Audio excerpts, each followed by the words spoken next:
Any questions? Could you delineate some of the penalties associated with that original anti-bigamy law 62 and compare and contrast to the later ones installed in the Utah Territory that were very punitive? Yes, they were pretty punitive. So I'm trying to remember exactly what it was, but you could go to prison for like 5 years, lose the right to vote. What else? I'm sure there's others here that remember what they are.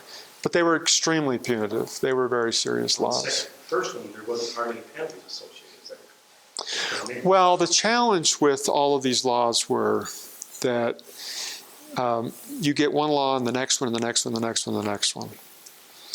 And in the first few years of trying to enforce this, they discovered that all the anti-polygamy laws were completely ineffective. How would you like to be the prosecutor who has a jury of polygamists or Mormons that weren't polygamists, who were sitting to try their bishop for polygamy? The odds of a conviction were less than O.J. Simpson being convicted in his neighborhood. I mean, it just was an impossibility. That's why, as the years go by, the federal government intervenes more and more. That's why the right to vote was taken away from those who wouldn't swear a loyalty oath. It's why those that wouldn't swear a loyalty oath were eventually lost their right to be jurors. They had to reconstruct the juries in order to get anywhere. And then finally, getting towards the end of it, they were able to do something.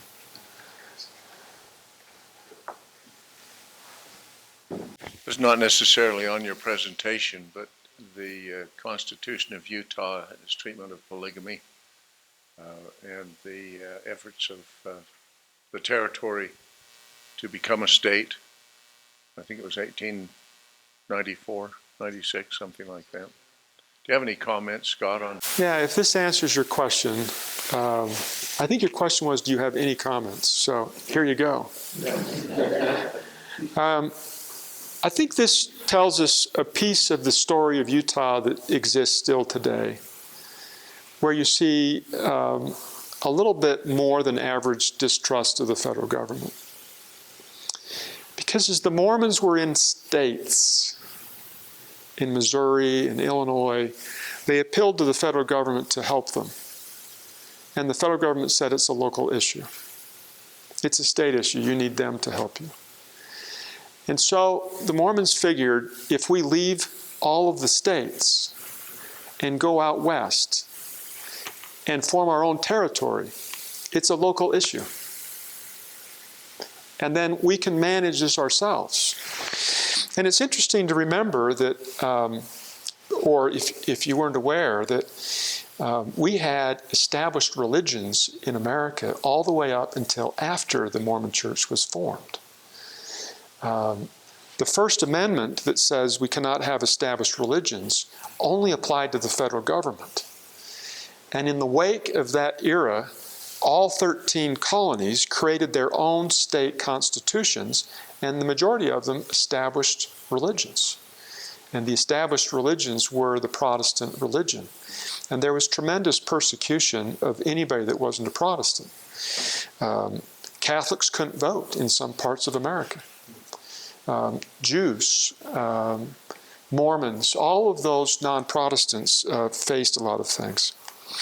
And so in 1833, Massachusetts officially stopped having an established religion.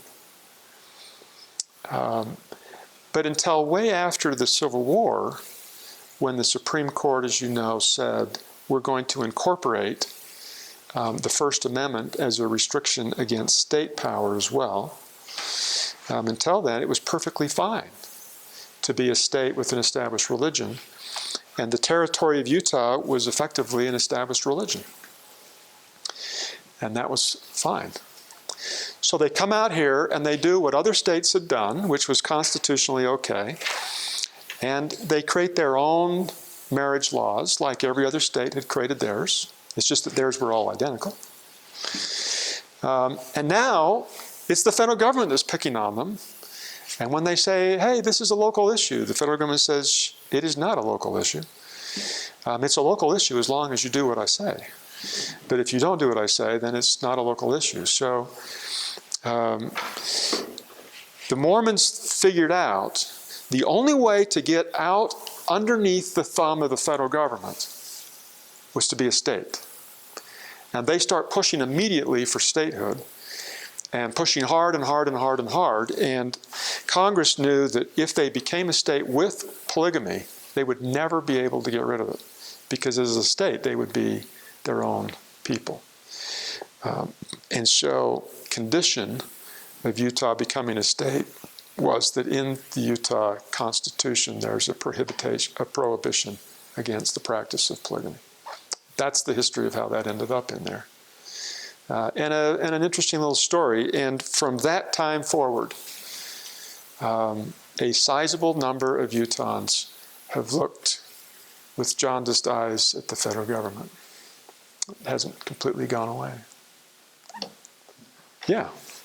I was struck by the pamphlet war, the exaggerations and just the inflammatory writing in those pamphlets, including that Harriet Beecher Stowe wrote one against polygamy that sounds like it was just as off base as anything else. Yeah, so I don't think she wrote a book, but she wrote prefaces to books or introductions to books. It has to makes me wonder how accurate is Uncle Tom's Cabin? Well, it is interesting to compare those two. I think Uncle Tom's Cabin is pretty darn accurate. The challenge was, one of the challenges was that in writing all of these things about slavery, the abolitionists had the support of slaves. And as Lincoln would say, to the Southerners who had finally concluded that slavery was a positive good, that this was great for the slaves, it was the best life that they could have, Lincoln would say, if that's true, why is it that I've never heard of anybody voluntarily becoming a slave? But in terms of polygamy, we had all of these largely women's groups who were just really working hard to get rid of polygamy to save all of these women from this abusive, slave, captured-like animal drudgery environments. But the women didn't want to be saved. And in fact, they gathered in large numbers and had protests. They traveled back to Washington, were surprisingly articulate. And that was kind of the confusion as to how is it possible that these women don't want to be saved when we know they're victims. And it's probably because they grew up in this environment. Well, that's not true. Most of those that immigrated to Utah were new converts. So they didn't grow up in a polygamist environment. But it was confusing. Why is it that they don't want to be saved by us? And there was also at the time, I think in the world of women's issues, there was this view that even though women can't vote, and we're going to keep them in the house, we still want them to be equal in our definition of equal.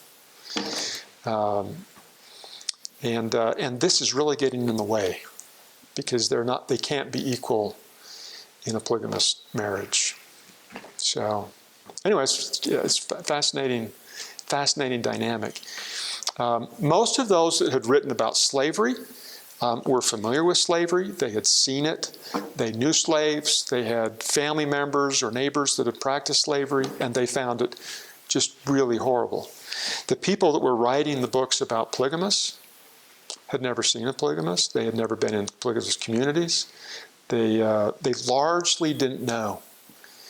There were probably a few that had been to Utah. But it's also good to remember both on the slavery and the polygamy side, this was good money. If you can sell 10,000 books in a week, that's pretty good money. If you can sell 1,500,000 in England in the first year, that's pretty good money. So there's a lot of the scholars have wondered the motivations of the anti-polygamists. There was this almost pent-up. This was an opportunity, like many movies today. This was an opportunity to talk about sex and violence and explore all this while saying it's bad. But we're going to give you a dose of it that you can read. Anyway, it's interesting. Yeah. The militia that was coming out to Utah, and motivation associated there too. Yeah, so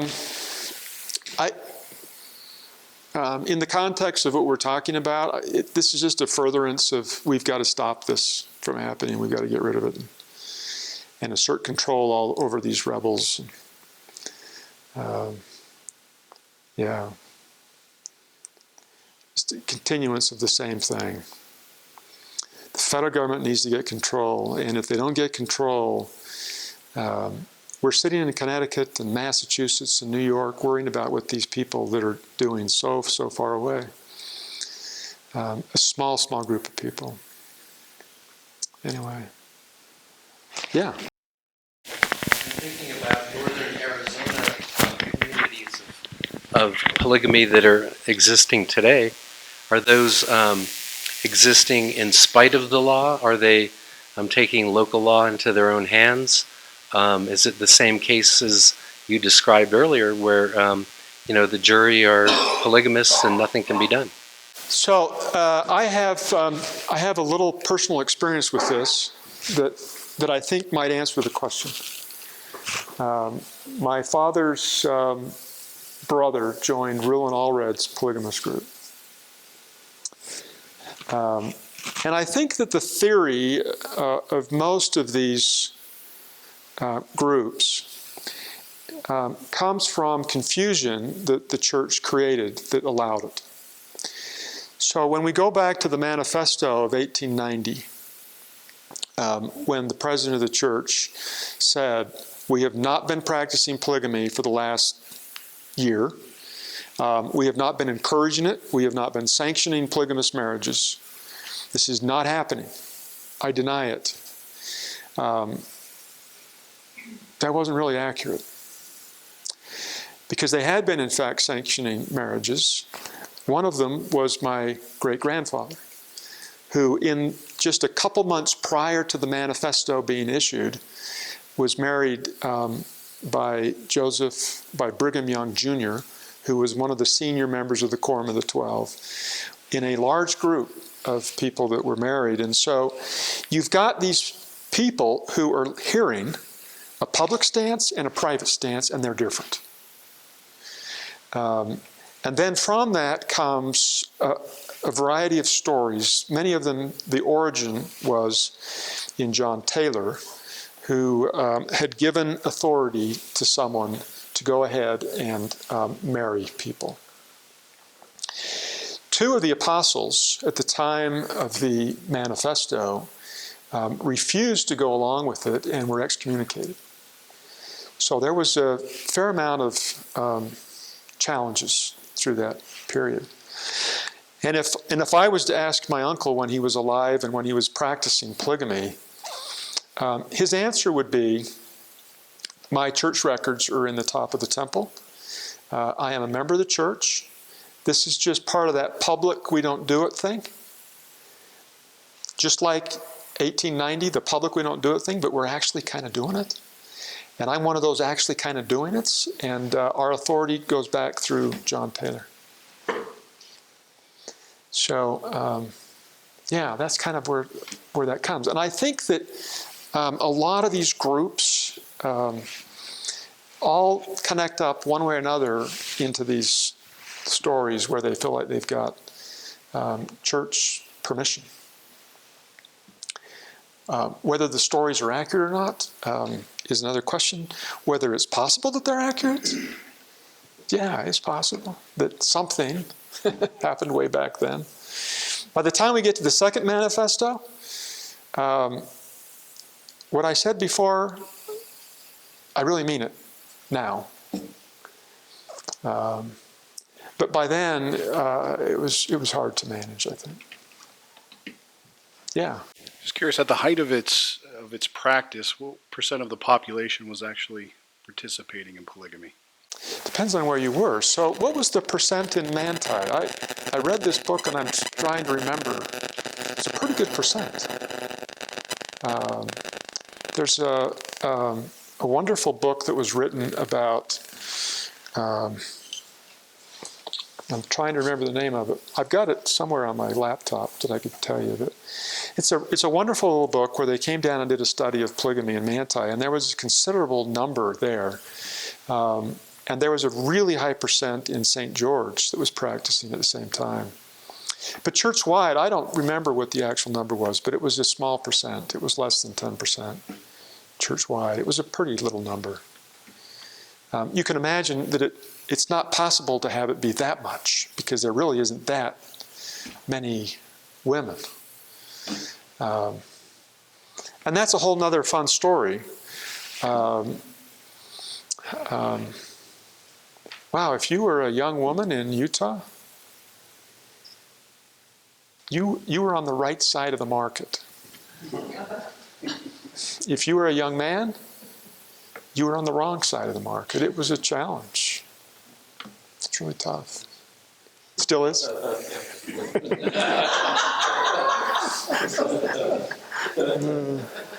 Yeah, I thought it was a tough market for quite a while. Until I found someone who didn't know me. And I was able to talk her into something before she discovered that she should stay away from me. Anyway, yeah. So I'm curious, other than your family's history with polygamy, where did you get your interest in this topic? So when I was a kid, my father was a bishop at the time that his brother joined the All Red group. And he would come with his two wives to the family reunions, to the absolute horrifying of my grandparents. This was the most embarrassing thing to them that could ever be possible. Uncle Bill lived in Salt Lake with Yvonna and with Joy, and Joy was the first wife. Joy was actually the one that went out and found Yvonna and brought her in, because Joy wanted someone else to come in and take care of some of the duties that she was tired of doing. And when we would show up at a family reunion and they would all three come together, Joy would say something like, I wonder what we're having for lunch. It was Yvonne's turn to cook. I think it was Yvonne's turn to cook every day. But anyway, Joy loved the arrangement. I think she loved it more than anybody else loved it. So that's a piece of it. And then during my dad's time as bishop, there were 3 members of our ward in Cache Valley who joined a polygamous group and moved out. That put him into this world with his brother, with neighbors, of really trying to understand this. And he wrote and published a book about subcultures in Mormonism. And this was talk at our house all the time. And we would have some of these polygamous leaders in our home trying to convert my dad. And Uncle Bill would bring them along. And my mother would just go crazy because this was not the kind of thing that she thought was a good idea.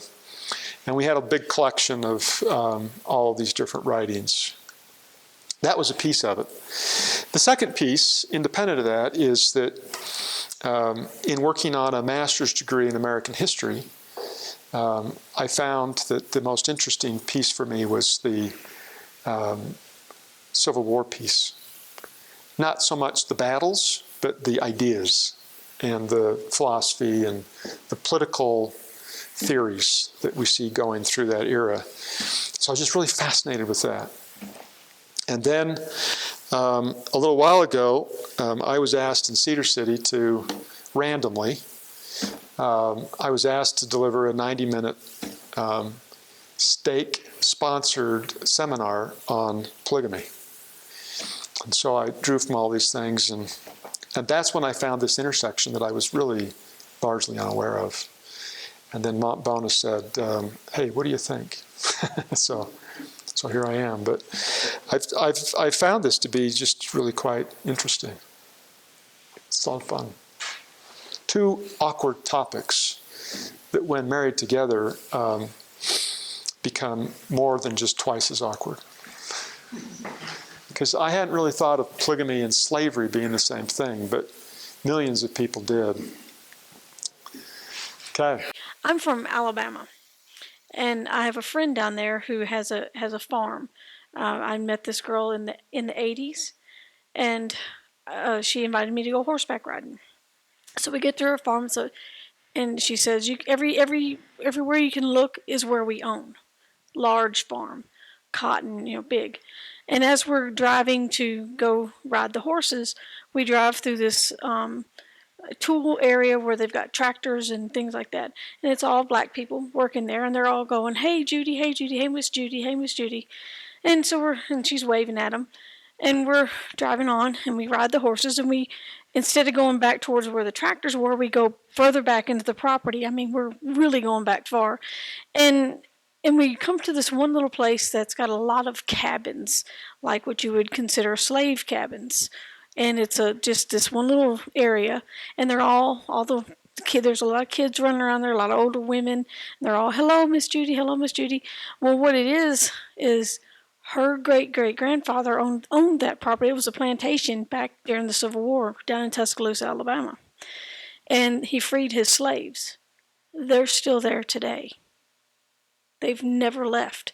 They became crop sharers, and they are still on. And her father, they passed down. Her father had it. Now he's passed away, and she has it.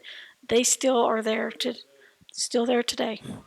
Wow. So this is one of the interesting aspects of the Jim Crow era is that once the slaves are all freed, we then start creating all of these loitering, as an example, laws, so that if they leave, they're arrested because they don't have a job and they're hanging out and they don't have a home.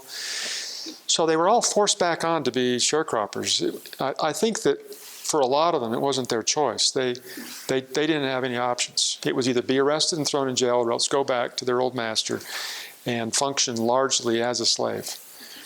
But then probably over 100 years, they figured out this is working okay. Yeah. I think that polygamy I think there was a lot of pressure in the early part of the church for some women to join in polygamy. My great-grandmother, who was a polygamist, had no pressure at all. She was just courted and asked to marry, and she said, okay. Her older sister was wife number 2, and she became wife number 3.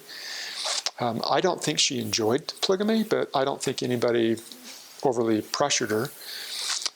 Most of those women didn't grow up, as we talked about, they didn't grow up in a polygamous society. So they knew both sides, and divorces were really easy, and if somebody wanted to leave, they could do that. I think a lot of the polygamous communities today, not speaking of all of them, because that would be unfair, but I think a lot of them today, the polygamous wives are multi-generational. They have never seen anything outside of it, and I think that the dynamics in some of those communities are different than the dynamics that were even back then, for whatever that means, for good or for bad. My aunt, Joy, who was a polygamist wife in Salt Lake, was first married, I think, when she was 13, married until she was 15, had a baby, escaped from that community, found herself in San Francisco working on the street, was there for about 2 years when she was found by my Aunt Joy, and then brought into the family as her second. At 17, marrying a 45-year-old man for her second marriage. it seemed to me to be a different scenario than what I read in most of the histories back in the 1800s. So, anyway, it's interesting. Was there a hand here? In Native American culture, there was polygamy because the women, it was a matriarchal society, and they needed the men to support the children and bring in the amount of food they needed and things like that. And oftentimes men would, if they weren't doing what they were supposed to do, they'd find their stuff outside and just, you're done, you're gone. And they had that kind of weight and power. And that was one thing when the English came over, they couldn't understand that, how women could have that kind of power over men. And they couldn't understand that women took care of the fields and the men were out hunting and warring and things like that. They just couldn't understand that. Yeah, and I think there were some cultures like in Africa where women were the head of it as well. But one of the other themes in the anti-polygamy literature was to try to compare them to Muslims, to try to cast them. So this was during an era where we didn't like immigrants at all. If you think there's some nervousness about immigrants today, go back to the 1850s, 40s, 60s. It was a lot worse back then, a lot worse. And since the Mormons kind of looked like Americans, they looked like everybody else, like everybody's neighbors. One of the techniques was to try to make them appear as if they weren't Americans, weren't regular folks. And so they tried to paint them kind of like Muslims, to make them appear like they were outsiders. Easier to hate somebody if they're different than you. So, okay, anything else?